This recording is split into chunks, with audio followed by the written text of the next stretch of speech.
2026 சட்டமன்ற தேர்தலின் வாக்குப்பதிவு நடைபெற்று வாக்கு எண்ணிக்கையை எதிர்நோக்கி இருக்கக்கூடிய சூழலில் தமிழக வெற்றிக் கழக தலைவர் விஜய் அவருடைய தலைமையில தாவேகா சார்பில் போட்டியிட்ட 233 வேட்பாளர்களையும் இன்று சந்தித்து ஆலோசனையில் ஈடுபட்டிருந்தார். அப்பொழுது வேட்பாளர்களுக்கு பல்வேறு அறிவுறுத்தல்கள் வழங்கப்பட்டது.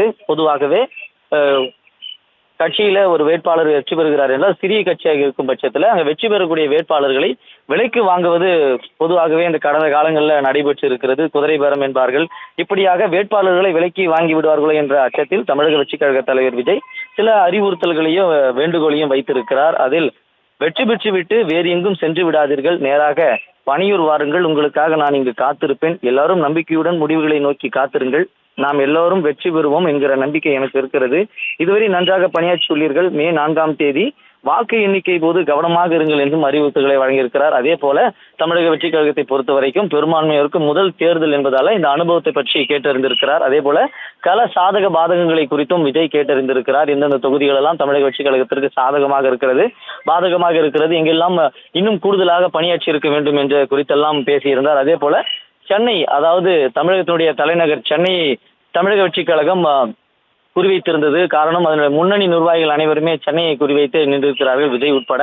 அப்படியாக சென்னையில் எத்தனை இடங்கள் நமக்கு சாதகமாக இருக்கிறது, பாதகமாக இருக்கிறது என்றெல்லாம் பேசிவிட்டு கூவத்தூர் சூழல் தமிழக வெற்றிக் கழகத்திற்கு வந்துவிடக் கூடாது என்பதற்காக வெற்றி பெற்று விட்டு நீங்கள் வெற்றி பெற்றவர்கள் அனைவரும் பனையூர் நோக்கி வாருங்கள், வேறு எங்கும் சென்று விடாதீர்கள் என்று அவர் அறிவுறுத்தியதாக கூறப்படுகிறது. பொதுவாகவே தாவேகா வேட்பாளர்களை அறிமுகம் செய்யும் பொழுதே திமுக, அதிமுக பழைய கட்சிகள் அவர்கள் விலைக்கு வாங்கி விடுவார்கள் என்றெல்லாம் கூறப்பட்டது.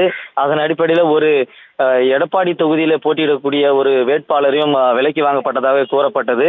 ஆனால் தேர்தல் ஆணையம் அவருடைய மனு நிராகரிக்கப்பட்டிருந்தாலும் ஒரு வேட்பாளர் தற்பொழுது வரை எங்கு சென்றார் என்று அவரை கண்டுபிடிக்க முடியாத ஒரு சூழலாக இருக்கக்கூடிய நிலையில் தான் 234ல் 233 தொகுதியில் மட்டுமே நேரடியாக தமிழக வெற்றிக் கழகம் களம் காண்டது. இப்போது தேர்தல் முடிவுக்கு பிறகு எக்ஸிட் போல் முடிவில் சில தொகுதிகள் தமிழக வெற்றிக் கழகம் கைப்பற்றும் என்னும் கூறப்படுகிற சூழல்ல இப்போ கணிசமாக ஒரு 5லிருந்து ஒரு 8 தொகுதிகள் வெற்றி பெறக்கூடும் என்று எதிர்பார்க்கப்படுகிறது. அப்படி வெற்றி பெற்றவர்கள் வேறு எங்கும் சென்றுவிடக் கூடாது என்பதற்காக அவர் சில அறிவுறுத்தல்களை வழங்கியிருக்கிறார்.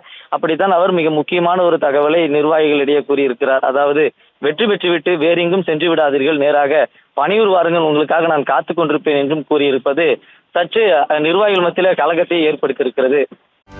செய்திகளை உடனுக்குடனும் துல்லியமாகவும் தெரிந்து கொள்ள சப்ஸ்கிரைப் பண்ணுங்க.